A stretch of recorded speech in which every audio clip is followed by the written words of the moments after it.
아하스 왕이었어요.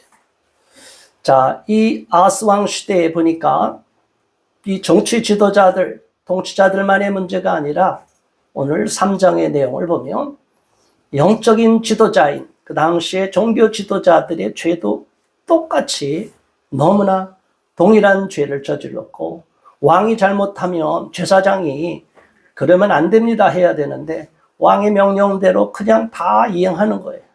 뇌물을 받고 돈 받고 종교 유착이 된 거죠, 그게.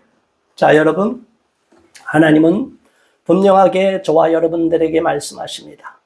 아닌 건 아니고 그렇다 하는 것은 그렇다 하라.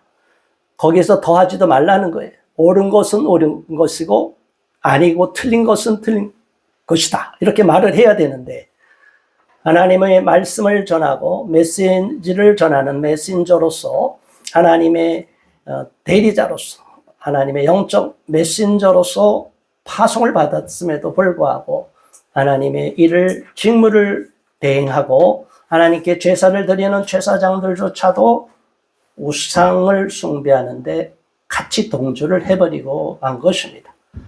자, 이것은 비단 아하스 왕 시대에만의 일이 아닙니다. 아하스 왕의 재위 기간은 BC 731년도부터 716년 이렇게 이야기가 되어 있습니다.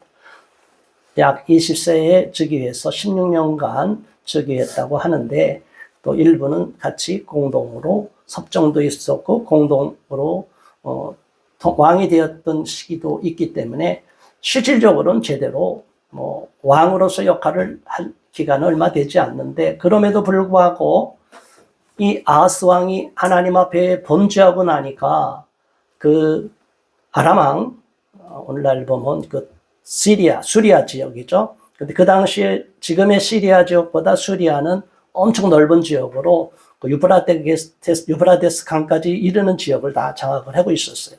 그 수리아의 왕 르신과 또 이스라엘 왕, 북쪽 이스라엘의 왕 베가 합세한 연합군에게 침공을 당해서 엄청나게 많은 사람이 죽었어요. 무려 12만 명이 죽고 20만 명이 포로로 끌려갔는데, 다행히 그 북쪽에 선지자를 하나님 보내셔서 그 포로로 잡은 20만 명은 돌려줘라 그래갖고 돌려주는. 여러분, 전쟁에서 6.25 전쟁 때 얼마 죽었냐 생각을 해보세요. 전시에 한꺼번에 그 오래전 얘기 아니에요? 지금으로부터 약 2800년 전에 이 이야기인데, 이 2700~800년 전에 12만 명이 한 번에 죽고 수많은 사람이 끌려가고, 성경을 보더라도 인류 역사를 보면 전쟁을 통하여 엄청나게 많은 사람이 죽었어요. 그 시대에 이름 없이 빛 없이 죽어간 사람들이 얼마나 많겠습니까? 하나님은 딱 한 가지만 보시는 거예요. 하나님이 내 마음에 합한 자가 되었다면 그 어떤 상황에서도 그 사람을 붙잡고 그 시대에서 빛이 나게 하셔요. 그리고 후대에까지 그 이름이 알려지게 하시는 거예요. 그런데 많은 사람들이 지금 불의와 불법을 알고 이것은 법에 어긋나는 잘못이라고 알고 있으면서도 불의한 세력들에게 굴복하고 악한 권세자들한테 굴복하여 부역질을 하는 것을 봐요. 많은 사람들이 지금 과거에 일제시대에 부역질을 했다고 친일파라고 그렇게 우려먹고 매도를 해요. 자, 여러분, 친일이라는 게, 친일을 거역하는 게 쉽다고 생각하세요? 감옥에 가야 되는 거예요. 죽을 각오를 해야 되는 거예요. 신사참배를 거역하면 어떻게 할 거예요? 이런 우리 역사를 보면, 우리 대한민국에 태동하기 전에 우리 나라의 역사를 봐도 끔찍한 일들이 많이 있었어요. 그러한 시대의 배경 속에서 우리는 민족을 생각하고 정의를 생각하고 불의와 타협하지 않으려고 하는 그 믿음을 갖고 크리스찬들은 순교의 신앙으로 나가야 되는데 그렇지 않은 경우가 얼마나 많았습니까? 그런데도 오늘날은 많은 사람들이 앞으로 일어날 일은 생각도 안 하는 거예요. 지금 사람들은 얼마나 악해졌냐면 그냥 이 순간만 내가 즐기고 좋은 것이 있으면 끝나는 거예요. 아무것도 생각 안 해. 바로 다음날 감옥에 가도 생각 안 해요. 사람을 죽여도 양심의 가책도 없어요. 남의 것을 강취해도 아무런 죄책감이 없어요. 이렇게 죄가 넘쳐나는 이 시대가 오늘날만 있는 것은 아니고 그 당시에도 동일하게 역사가 그런 잘못된 일들이 악한 역사들이 일어났다. 자, 이 배경하에서 우리가 오늘의 미가서 3장의 말씀을 볼 때 이 말씀이 새롭게 다가오리라 봅니다. 우리 1절의 말씀을 함께 다시 봉독합니다. 내가 또 이르노니 야곱의 우두머리들과 이스라엘 족속의 통치자들아 들으라. 정의를 나는 것이 너희의 본분이 아니냐. 아멘. 이스라엘 통치자들아 정의를 나는 것이 너희의 본분이 아니냐. 하나님이 권세자로 맡겨준 사람은 어떻게 해야 된다고요? 정의로 통치를 해야 된다는 거예요. 아모스 5장 24절에도 말하고 있죠. 정의를 물같이 공의를 마르지 않는 강같이 흐르게 할지어다. 자, 여기서 정의라고 말해요. 그 아모스 5장 24절에 나오는 거기에 정의는 영어 NIV 성경에는 justice로 나오고 또 KJV 흠정역이라는 KJV 제임스 왕 역본에는 judgment로 나와요. 자, 이 정의라는 것은 하나님의 심판, 하나님의 심판과 연결이 되어 있는 거예요. 불의와 불법에 대해서 심판하는 거예요. 이 심판하지 않는 것, 그 하나님은 늘 사랑이 넘치고 하나님은 헤세드의 하나님이야, 은혜의 하나님이야, 무엇이든지 다 용서해 주셔. 이렇게 하나님의 사랑의 속성만을 생각할 경우는 우리는 하나님의 공의를 잃어버리기가 쉬운데 하나님은 절대적으로 공의와 정의를 귀하게 여기는 분이시고 정의와 공의를 어그러뜨리는 사람들에 대하여 특별히 힘 있는 사람들에 대하여 진노하시고 그들의 악행에 대하여 보응하시고 심판하는 것을 보게 됩니다. 그 당시에 그 왕, 특별히 아하스 왕이 얼마나 악한 일을 저질렀는지는 하나님이 다 아시니까 전쟁이 일어나게 해서 외침을 당하게 해서 나라를 쑥대밭을 만들게 하는 거예요. 전쟁은 여호와께 속한 것입니다. 하나님께 속했는데 우리나라도 마찬가지예요. 지금까지 6.25 전쟁 이후로 이렇게 70년이 넘도록 평화의 시기를 누리고 있는데 이제 사람들은 복에 겨우니까 전쟁이 언제 일어나? 아, 북한 애들 김정은 아이 멋있어. 아우 김정은이 그 옆에 김주애도 멋있네. 다음 후계자가 김주애래. 여러분 이게 말이 되는 거예요. 그런데 정신 나간 자들이 이 시대 언론인들이 정치인들이 지식인들이 완전히 쇠뇌돼서 불의와 불법이 자행되고 있는 북한 인민들, 북한 주민들의 그 처절한 인권 유린에 대해서는 완전히 외면하고 저 북한의 김정은한테 절절매고 아직도 주사파 그 이념에 사로잡혀서 이 자유 대한민국의 정통성을 인정하지 않는 이 악한 자들이 너무나 많아요. 지금 대한민국을 다 지배하고 있다고 합니다. 자, 여러분 이러한 시대에 우리는 어떻게 해야 되겠습니까? 불의와 불법을 행하는 자들이 이 시대를 계속 무너뜨리려고 하고 공산화시키려고 하고 이 나라를 중국과 북한에 넘겨주려고 할 때 우리는 어떻게 해야 되겠습니까? 깨어 기도해야 되고 또 잘못된 악법을 만들면 반대해야 되고 그렇게 반대를 하니까 기독교가 점점점 목소리를 내니까 아예 기독교를 진멸하려고 완전히 모든 종교를 탄압하기 위해서 일제시대처럼 이제 종교, 법인, 해산법까지 만들었어. 자, 이제 심각합니다. 3월 28일 날 우리가 차별금지법 2건이 발의된 이 반대 집회도 있지만 그로부터 5일 후에 우리는 다음 4월 1일 날에도 또 국회 앞에서 많은 분들이 모여서 이러한 민법 개정안, 종교법인 폐쇄법에 대해서 반대하는 그러한 집회를 계획하고 있어요. 우리 성도들도 참여할 수 있기를 바랍니다. 이것은 일제시대에 제가 이 내용을 갖고 강의를 준비하고 살펴보다 보니까 이 내용을 포장은 어떻게 했냐면 통일교와 신천지를 잡는 법이다. 그것을 통일교 신천지를 막고 저지하기 위한 법이다. 자, 여러분, 그러니까 우리 기독교인들은 속아 넘어가기 쉬워요. 아, 저건 통일교와 신천지의 문제야.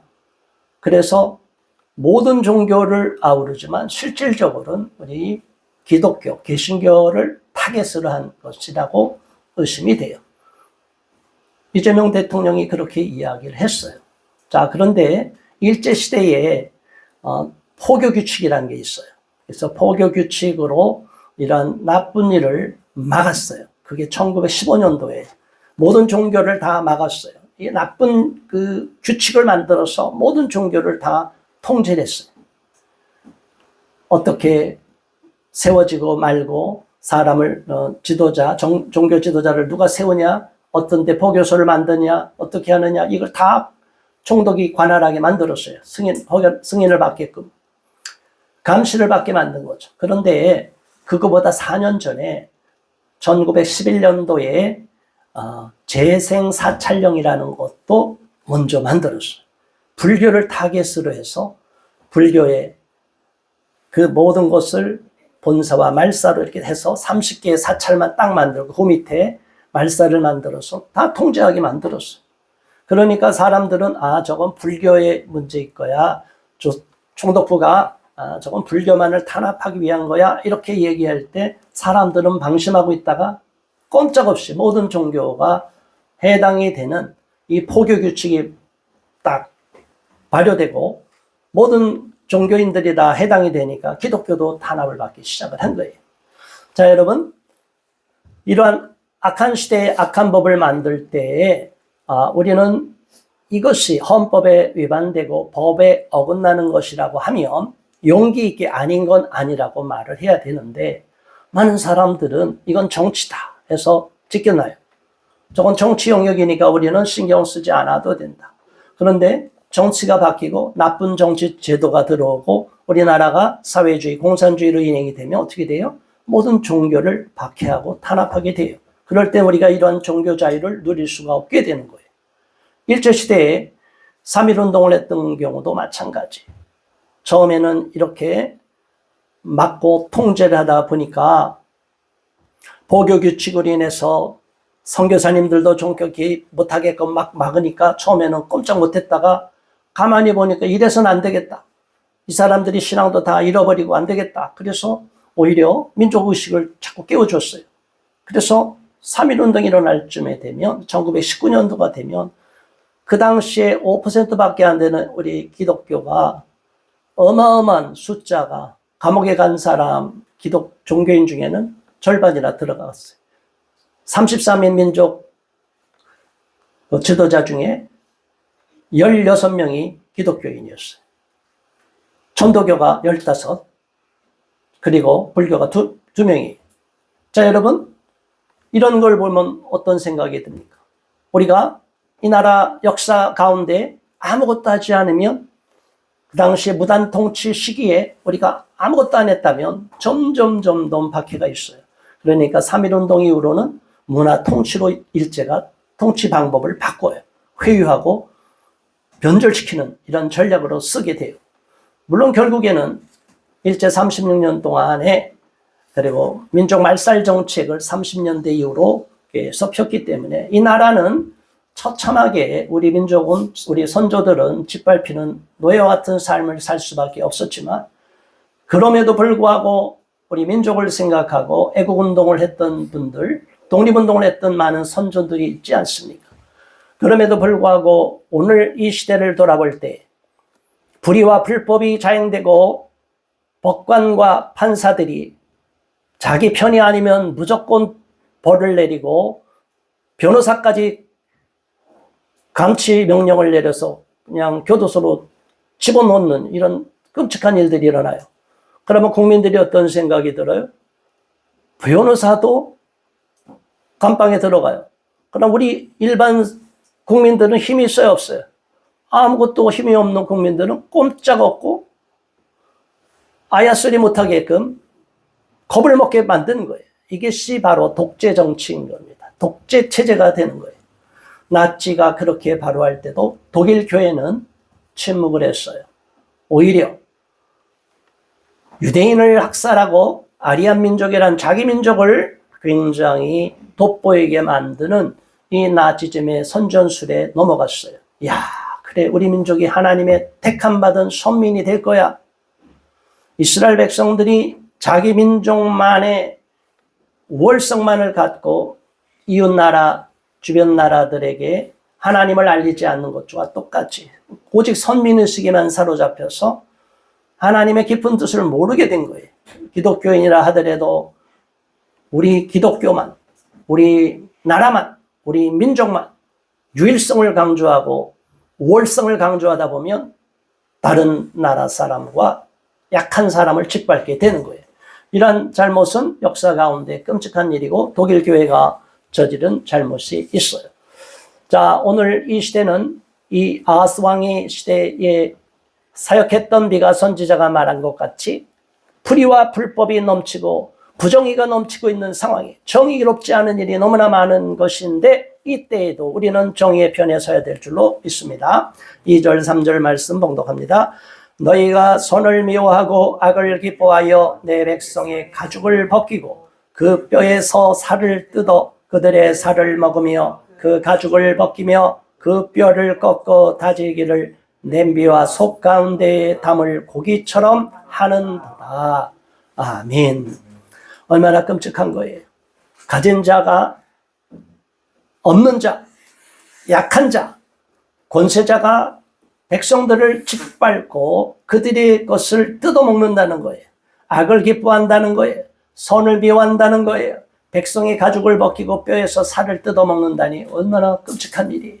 그만큼 우리 말이 있죠. 고요를 짠다고 그랬죠. 이 탐관오리들이 고요를 짜서 그 춘향이 이도령에 나오는 춘향전에도 그런 배경이 있잖아요.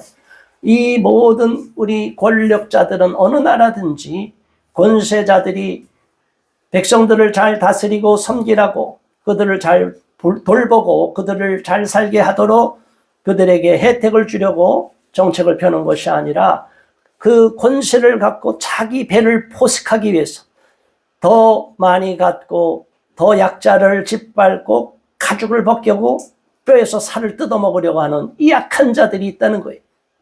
여러분, 이 아하스 왕 시대에 왕과 귀족들이, 관료들이 이랬다는 거예요. 이거는 지금 역사 이래로 수많은 나라를 살펴보면 그랬고, 지금 우리 시대에 보면 저 북한의 3대 세습 독재 정권 김정은 체제에서 이런 악행을 저지르고 있어요.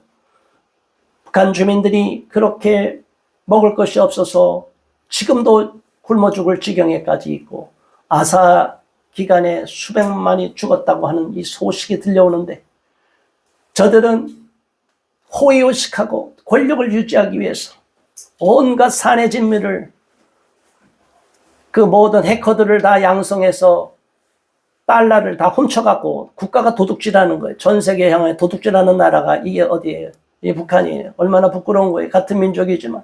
그리고 그렇게 어렵게 빼내온 돈을 갖고 국민들에게 안 나눠주는 거예요. 인민들은 상관이 없어요. 자기 배만 불리려고 해요.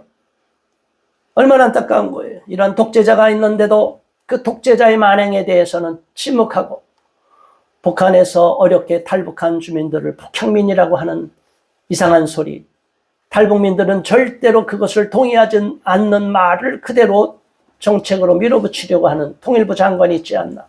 이런 정신 나간 사람들이 이 나라를 지금 다스리고 있는데 어떻게 해야 되겠습니까? 우리가 깨어서 기도하고 잘못을 잘못이라고 말하고 불의와 불법에 대해서 정의의 입장에서 잘못됐다고 지적해야 될 줄로 압니다. 4절의 말씀, 그때 그들이 여호와께 부르짖을지라도 응답하지 아니하시고 그들의 행위가 악했던 만큼 그들 앞에 얼굴을 가리시리라. 그 악한 일을 저지른 권력자 아하스 왕을 비롯한 권세자들, 그 모든 악행을 저지른 자들은 절대로 그들이 어려움에 있더라도 하나님이 외면하신다는 거예요. 그들이 어려움에 빠질 때 부르짖는다고 할지라도 하나님은 응답하지 않는다는 거예요.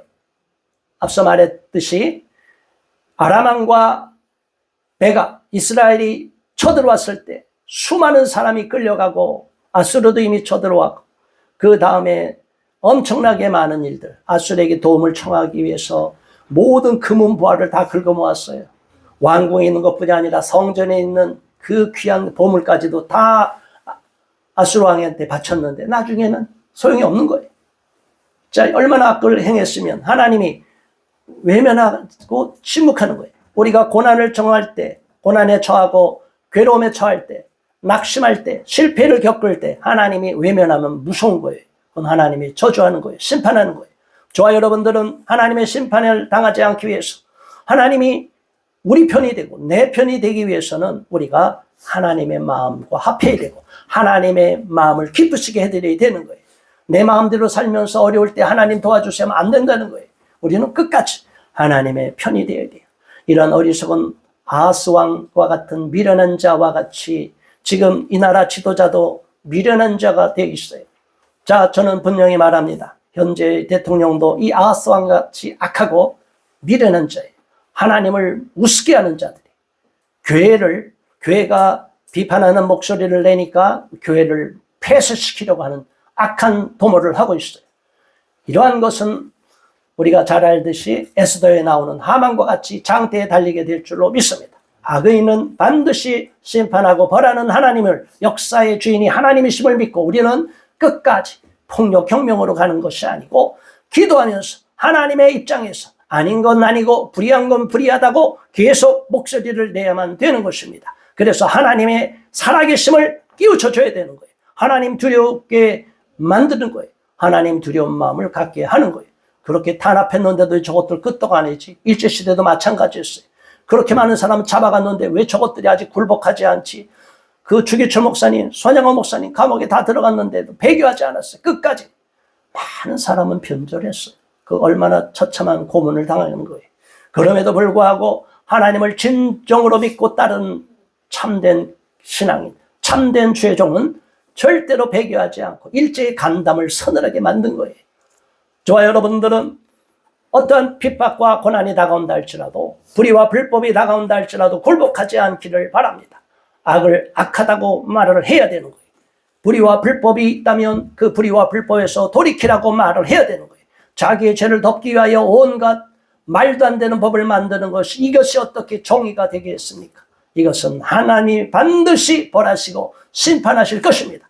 정의와 공의를 앞세우시는 하나님은, 역사의 심판자 되신 하나님은 반드시 심판할 날이 있을 줄 믿습니다. 그날을 바라보고 우리는 끝까지 믿음으로 전진해야 될 줄로 압니다.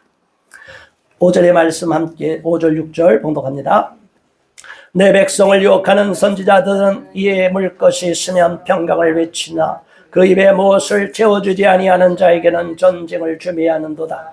이런 선지자에 대하여 여호와께서 이르시되 그러므로 너희가 밤을 만나리니 이상을 보지 못할 것이요 어둠을 만나리니 점치지 못하리라 하셨나니 이 선지자 위에는 해가 져서 낮이 캄캄할 것이다. 자, 하나님은 이어서 종교 지도자들에 대해서 책망하십니다. 이렇게 불의와 불법을 행하는 악한 왕이 있다면 종교 지도자들은, 선지자들은 하나님께 부름을 받았다면 왕이시여 그렇게 가면 안 됩니다. 이렇게 미가 선지자와 같이 안 됩니다. 안 됩니다. 이렇게 분명한 목소리를 내야 됨에도 불구하고 많은 선지자들은 관심이 없다는 거예요. 오늘날로 치면 많은 목사들은 관심이 없는 거예요. 자기만 대접받으면 끝나는 거예요. 자, 여러분 그렇습니까? 우리 목사님들이 나라가 이렇게 무너지고 어려워지는 상황인데 그냥 나 혼자 좋은 교회 자리에서 좋은 대접을 받고 그러면 아무 문제가 없고 이 나라도 평안하고 하나님도 샬롬하시고 나를 기뻐하실까요? 아닙니다. 하나님은 무서운 분이십니다. 우리의 모든 행위를 계수하고 계셔요. 살펴보고 계세요.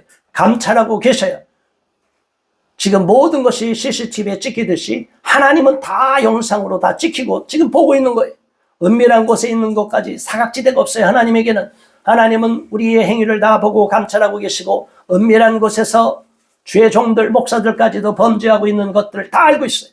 그런데 자기 배만 부르고 오히려 성도들에 향하여, 그 당시의 백성들을 향하여 뇌물을 바치고 선물을 주면 복을 빌어주고, 선물도 바치지 않고 제대로 돈 안 바치면 초주를 바란다는 거예요.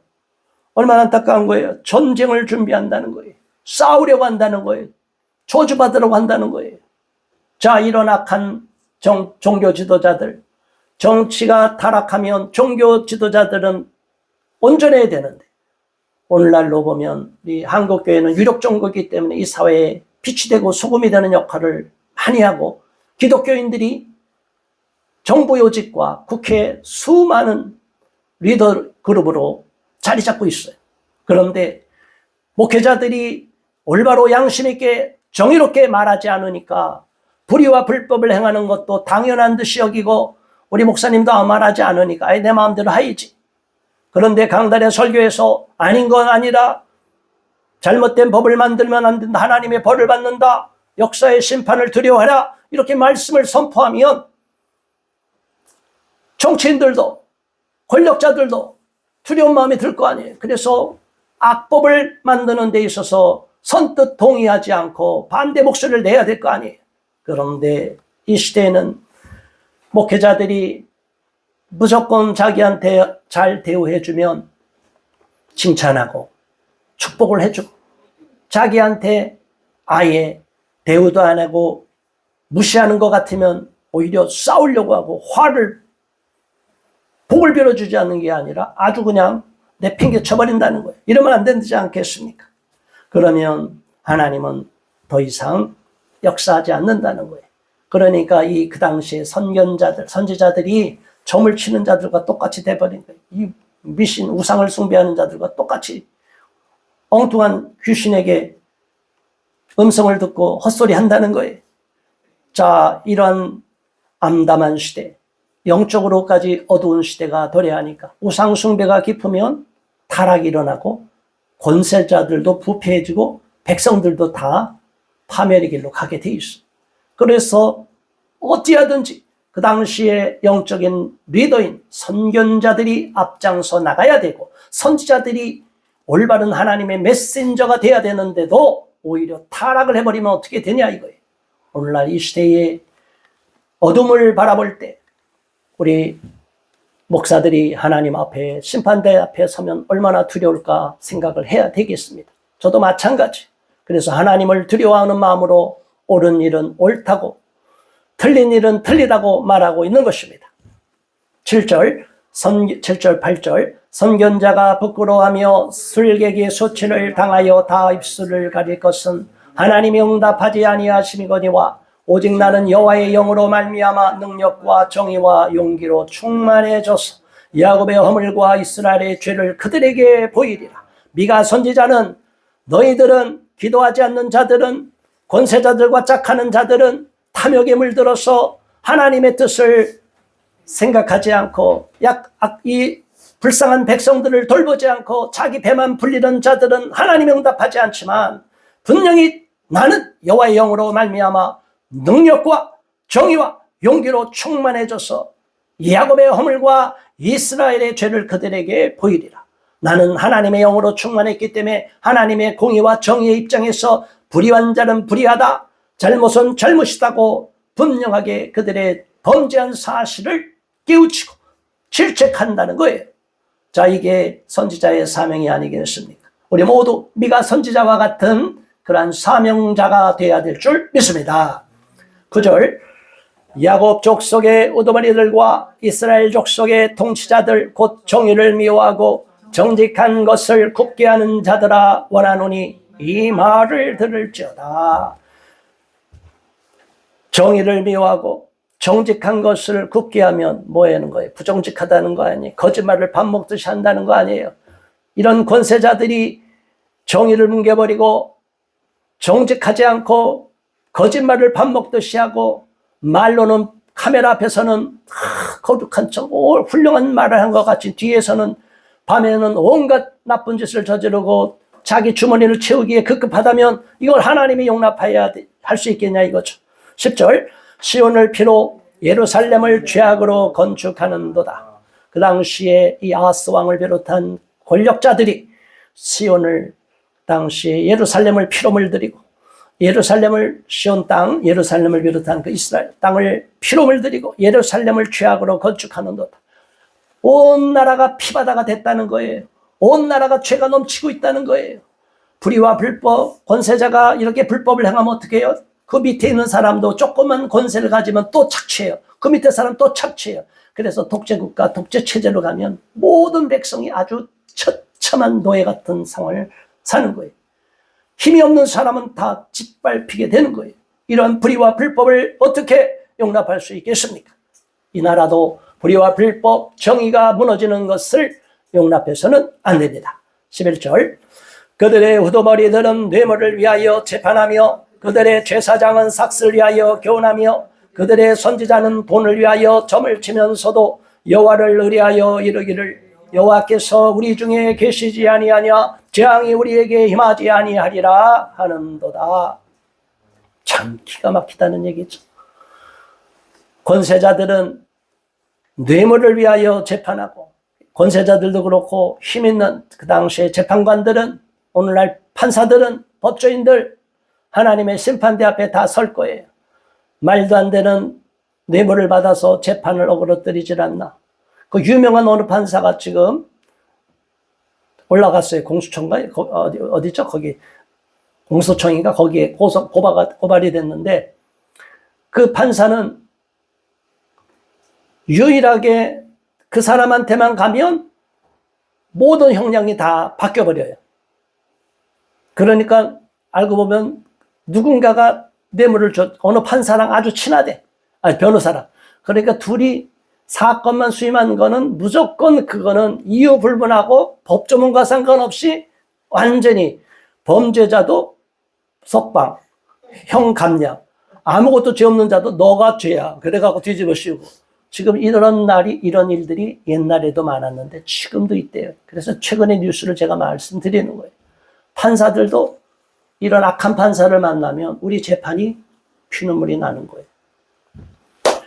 이런 뇌물을 받아먹고 재판하는 것이 그 당시 아하스왕 시대도 있었는데 오늘 시대에 어느 시대든지 이런 자들이 있는데 이렇게 악하게 재판하는 자들은 하나님이 반드시 심판하실 것입니다. 더 나가서 제사장들도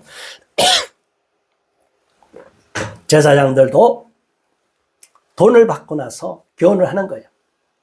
돈을 많이 주면 좋은 얘기하고 돈을 안 주면 나쁜 얘기하고 죄송합니다. 협박하기도 하고 더 나가서 하나님께 계시를 받지 않았는데 자기 마음대로 점쳐갖고 지 마음대로 하나님의 말씀이라고 예언을 하는 거예요. 저는 그래서 주의 종으로서 두려운 게 저도 마찬가지예요. 하나님이 말씀하지 않았는데 내 마음대로 기도해서 응답도 받지 않았는데 내 마음대로 함부로 말하는 거예요. 함부로 예언하는 거예요. 큰일 나는 거예요. 기도해달라니까 아무나 얘기해줘서 기도해주는 건 좋은데 예언을 받았다고 그래서 막 그냥 미래의 일을 함부로 얘기하는 사람이 있어요. 일부는 맞을 수 있어요. 그러나 그때 정말로 성령 충만해서 하나님 말씀이 감동돼서 다 이렇게 나오는 건 상관이 없는데 엄청 일은 바쁘고 돈에 욕심은 많고 헌금이 쏟아지는데 무슨 은사를 받았다고 해서 이상한 소리 하는 사람들이 있어요. 절대로 그런 데 가면 안 돼요. 우리는 하나님을 두려워해야 됩니다. 하나님의 말씀을 대언하는 주의 종들은 더욱 두려워야 돼요. 저도 마찬가지입니다. 제가 이렇게 말하면 어떻게 하겠어요? 제가 주기철 목사님을 얘기하면 어떻게 되겠어요? 주기철 목사님의 그 고난의 과정을 제가 알아요. 저는 그래서 기도 제목이 딱 한 가지예요. 악한 권세자 앞에 제가 끌려간다 할지라도 절대로 배교하지 않게 해달라는 그 한 가지밖에 없어요. 제 기도 제목은. 하나님 나라 갈 때까지 제 목숨을 잃는 것은 문제가 아니라 그 어떤 처참한 고문과 고난 속에 있다가 제가 배교하지 않는 신앙을 갖게 해달라고, 끝까지 예수님을 부인하지 않게 해달라고, 저는 그 기도 하나밖에 없어요. 이렇게 말을 하고 선포하는 게 쉬운 게 아니에요. 제가 언젠가 그런 상황에 처할 수 있다는 걸 저는 알고 있기 때문에 절대적으로 우리는 아니란 신앙생활을 하면 안 되는 거예요. 절대적으로 저는 하나님이 말씀을 대언한 그대로 살아가려고 지금도 노력하고 앞으로도 계속 노력할 것입니다. 우리 모두는 말을 신중하게 하고 하나님의 말씀을 대언할 때 두려운 마음으로 전해야 될 줄로 압니다. 마지막 12절, 이러므로 너희로 말미암아 시온은 가라앉은 밭이 되고 예루살렘은 무더기가 되고 성전에 사는 수풀의 높은 곳이 되리라. 얼마나 하나님이 통탄하셨으면 나라를 다 황폐하게 만들고 하나님께 제사 드린다고 하는 그 수많은 사람들이 헌금으로 세워진 그 성전이 완전히 수풀의 높은 곳이 되리라. 다 헐어지고 짐승들이 거하는 곳이 된다는 거예요. 유럽의 교회가 보세요. 미국의 교회 보세요. 선진국 교회들 점점 줄어간다고 난리가 나 있어요. 여러분, 지금 유럽의 한 교회, 지금 돈으로 그만한 건물 지으려면 얼마나 돈이 들겠어요? 성당 지으려면 얼마나 많은 돈이 들겠어요? 상상할 수 없는 돈이 들어요. 그런데 그 당시도 엄청나게 많은 사람의 헌금으로 교회가 세워졌어요. 교회당이. 자, 그런데 교회당이 중요한 게 아니에요. 그래서 우리는 교회 건물을 짓는데 돈을 다 쓰면 안 돼요. 사람을 키우는데 돈을 써야 됩니다. 저는 정말 하나님이 축복을 주신다면, 우리 교회 부흥을 시킨다면 다음 세대 리더들을 세우기 위해서, 더 많은 인재들을 세우기 위해서 아낌없이 돈을 투자할 것이에요. 하나님, 우리 교회를 부흥시켜달라고 기도하시고, 정말 다음 세대가 이대로 흘러가면 한국교회도 서구교회처럼 몰락의 길을 가고 처참한 상황에 빠질 수 있기 때문에 우리는 깨어 기도하며 이 시대에 각성하고 더 열심히 전도하되 역사관을 분명히 심어주고 이 시대의 사명자로서 우뚝 설 수 있도록 많은 영혼들을 깨워야 될 줄 믿습니다. 우리 모두 그러한 사명자가 되게 해달라고 이 시간 합심하여 기도하겠습니다. 주여, 할렐루야. 하나님 아버지 고맙습니다. 하나님 아버지요, 오늘 미가서 3장의 말씀을 안타까운 마음으로, 애통하는 마음으로 우리가 살펴봤습니다. 하나님이 주시는 이 메시지를 다시 한번 오늘 이 시대에 적용할 때 너무나 마음이 괴롭고 아프고 속상한 마음이 듭니다. 나는 그러한 하나님의 실망을 드리는 자가 되지 않겠노라 결단할 수밖에 없습니다. 아버지 하나님이여, 악한 권세자들을 깨우쳐 주시고 불의와 불법, 정의와 공의를 무너뜨리는 악한 권세자들은 하나님이 반드시 심판하여 주실 줄 믿습니다. 그리고 주의 종으로서, 선지자로서, 선견자로서 부름을 받았음에도 불구하고, 제사장으로 부름을 받았음에도 불구하고 하나님의 말씀을 대언하지 않고 거룩하지 않고 오히려 백성들을 착취하며 뇌물을 탐하는 어리석은 자들이 너무나 많았다고 하는 통분의 소리를 듣게 됩니다. 하나님, 오늘 시대에도 뇌물을, 재물을, 탐욕을 자기 이름을 높이기 위해 쓰는 주의 종이 있다면 회개하게 하여 주시고, 저 또한 하나님 그러한 어리석은 자의 길로 가지 않도록 막아 주시옵소서. 우리 모두 하나님이 기뻐하시는 주님의 참된 일꾼이 될 수 있도록 인도하여 주시옵소서. 예수 그리스도 이름으로 간절히 기도드리옵나이다.